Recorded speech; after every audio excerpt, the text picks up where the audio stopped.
What's the good word, my nerd? Sarge here, back again. I'm coming at you this time to talk a little bit about the in-game economies of modern-day MMOs and looter shooters. To start this discussion, I want to immediately travel back to the past and discuss what early MMO economies were like, and analyze whether they were bad enough to justify this move to the in-game economies that we see in today's games. As I do so often on this channel, I'm going to use World of Warcraft as a benchmark, since it is the most likely game that the majority of my audience will have played at one point and understand. So let's go ahead and lay out the groundwork for this discussion real quick. When I reference WoW's early expansion economy, I'm not talking about a single point in time, such as, say, patch 1.2. I'm speaking more generally about the way that the economy worked in the early years of WoW, through about the first few expansions. Hopefully, we can all at least agree on the fact that the economy in early WoW was far different, not only than that of WoW today, but that of almost all modern-day MMOs and looters. So, if we know that WoW's economy was much different back in the day, can we identify the reason that it's changed so drastically? Was it simply just so bad that it had to change? Has natural progress occurred as expected and it's just gotten better with improvements over time? Or have devs made a conscious effort to do away with the model even though it was working pretty well?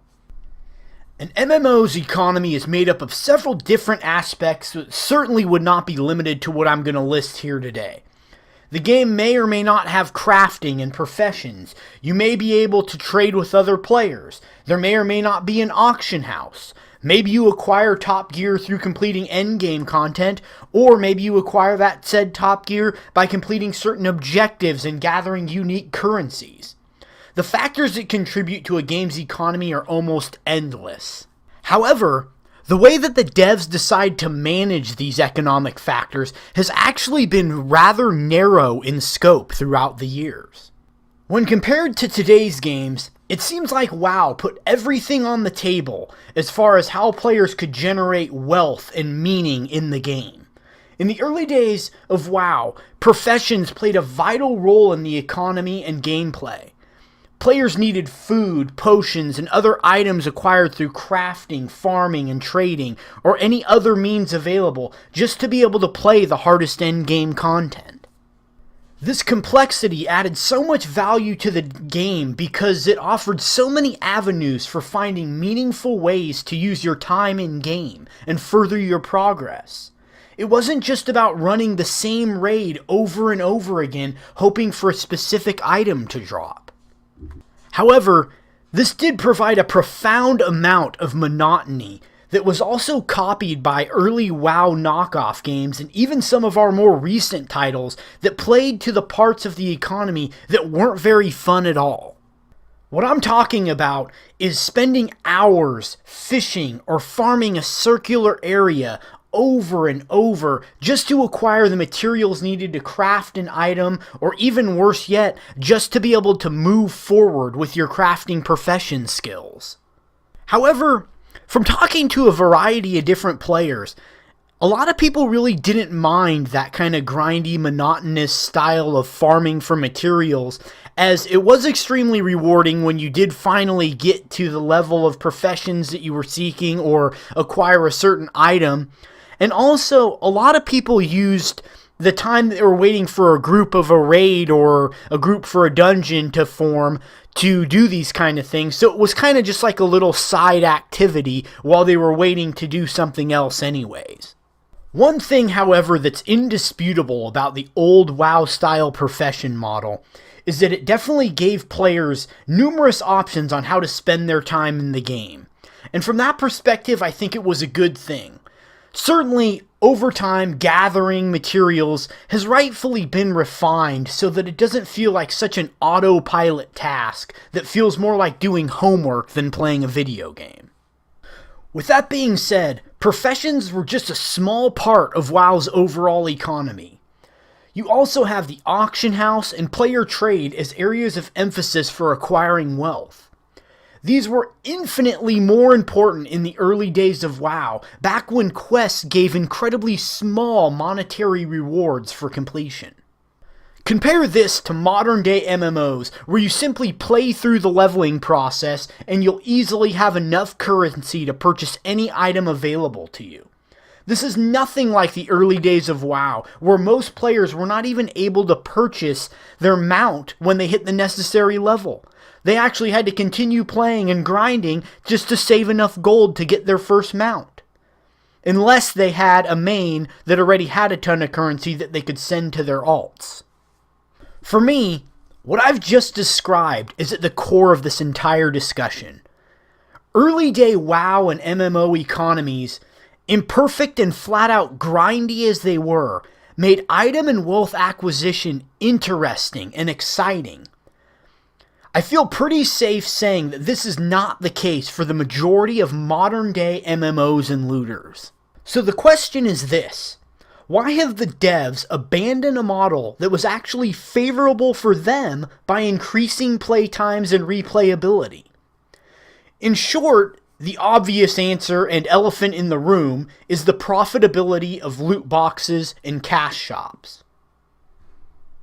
So I think we all get the basic premise. If you can sell an item that maybe takes 15 minutes for a dev to pump out on a Saturday morning, and they can sell it in the cash shop for several dollars to thousands of players, that's obviously far more profitable than giving it away just at the expense of the player's time in the game.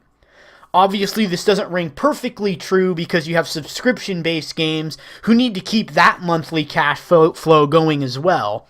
And furthermore, the longer the player is in the game world, by keeping them interested and increasing replay value, the more likely they'll be to make a cash shop purchase in the long run anyways. The part that's so confusing to me is that the devs are still trying to increase playtimes with a bunch of other hollow mechanics that almost always involve replaying the same content over and over again. They already had an example during the early days of WoW on how to give players legitimate ways to spend their time in-game accomplishing a variety of different tasks. But now, it's just become an expectation that cosmetic items are going to be in the cash shop. Which I've already made a whole nother video on how stupid I think it is. I'm not going to rehash the whole thing. You can go over and watch that video if you're interested.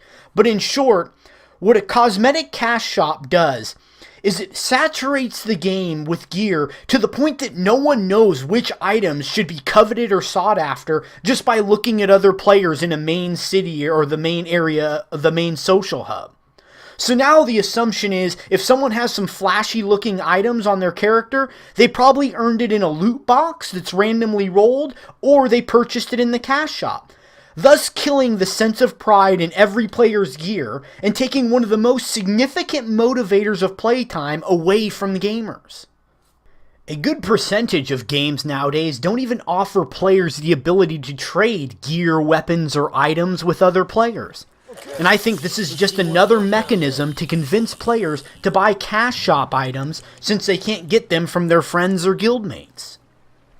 I really tried to get into games like Destiny and The Division, but their economies were so unrewarding that outright meaningless grind for randomly rolled gear was just too much for me to persevere. At endgame in both titles, there's never any sense, at least not if you're a realistic player, that your performance or decisions in the game will actually lead to better, more powerful gear or progression. There's literally nothing to be smart about when it comes to the economies of either of those games. There are no crucial decisions to be made. Hell, you don't even have to know better or not whether you should vendor an item or sell it on the auction house because there is no auction house.